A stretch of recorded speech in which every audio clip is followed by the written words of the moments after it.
حضرت عثمان بن عفان رضی اللہ عنہ عام الفیل کے 6 سال بعد مکہ مکرمہ میں پیدا ہوئے۔ آپ کا تعلق قریش کے مشہور خاندان بنو امیہ سے تھا۔ آپ نہایت خوبصورت بایا، نرم دل اور سخی انسان تھے۔ اسلام سے پہلے بھی حضرت عثمان رضی اللہ عنہ نے کبھی شراب کو ہاتھ نہیں لگایا اور نہ ہی کبھی بتوں کی عبادت کی۔ لوگ آپ کو ایماندار اور شریف تاجر کے نام سے جانتے تھے۔ جب حضرت ابو بکر صدیق رضی اللہ عنہ اسلام کا پیغام لے کر آئے تو حضرت عثمان رضی اللہ عنہ نے بغیر کسی دیر کے اسلام قبول کر لیا۔ جب حضرت ابو بکر صدیق رضی اللہ عنہ نے آپ کو اسلام کی دعوت دی تو آپ نے فوراً حق کو پہچان لیا اور بلا تردد ایمان لے آئے۔ اس وقت آپ کی عمر تقریباً 34 سال تھی۔ حضرت عثمان رضی اللہ عنہ کی سخاوت ضرب المثل تھی۔ کنواں بیر روما خرید کر مسلمانوں کے لیے وقف کیا۔ غزوہ تبوک کے موقع پر سینکڑوں اونٹ، گھوڑے اور سونا چاندی پیش کیا۔ اس پر رسول اللہ نے فرمایا، آج کے بعد عثمان جو بھی عمل کرے انہیں نقصان نہیں پہنچا سکتا۔ اسلام قبول کرنے کے بعد آپ کو اپنے چچا حکم بن ابی الاس کی طرف سے شدید مخالفت اور ظلم کا سامنا کرنا پڑا،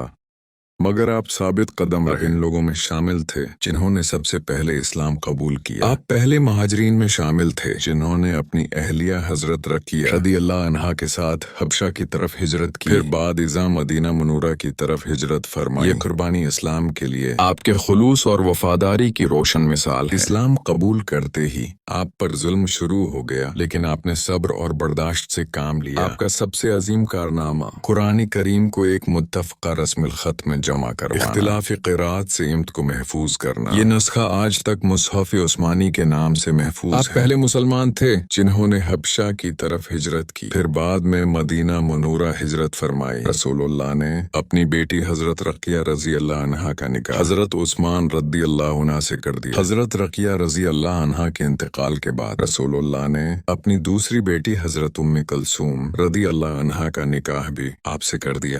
اسی وجہ سے حضرت عثمان رضی اللہ عنہ کو ذوال نورین یعنی 2 نوروں والے کہا جاتا ہے۔ حضرت عمر رضی اللہ عنہ کی شہادت کے بعد 24 ہجری میں حضرت عثمان رضی اللہ عنہ کو اسلام کا تیسرا خلیفہ منتخب کیا گیا۔ آپ کا دور رحمت، سخاوت، نرمی اور صبر کا دور تھا۔ حضرت عثمان رضی اللہ عنہ کا سب سے بڑا کارنامہ یہ ہے کہ انہوں نے قرآن پاک کو ایک مصحف میں جمع کرایا۔ آج جو قرآن ہمارے پاس موجود ہے اسے مصحف عثمانی کہا جاتا ہے۔ آپ کے دور خلافت میں اسلام شام، مصر، ایران، آرمینیا اور افریقہ تک پھیل گیا۔ مساجد ابن دینی تعلیم کے مراکز قائم ہوئے اور انصاف کا نظام مضبوط ہوا۔ آخری دور میں منافقین اور شرپسند عناصر نے فتنہ کھڑا کیا۔ صحابہ رضی اللہ عنہم دفاع کے لیے تیار تھے، مگر حضرت عثمان رضی اللہ عنہ نے فرمایا، میں نہیں چاہتا کہ میری وجہ سے مسلمانوں کا خون بہے۔ آخرکار 35 ہجری میں آپ کو قرآن کی تلاوت کے دوران شہید کر دیا گیا۔ بہت سے فتنوں کے باوجود حضرت عثمان رضی اللہ عنہ نے مسلمانوں پر تلوار اٹھانا پسند نہیں کیا۔ آپ فرمایا کرتے تھے، میں رسول اللہ کی امت کا خون نہیں بہانا چاہتا۔ 35 ہجری میں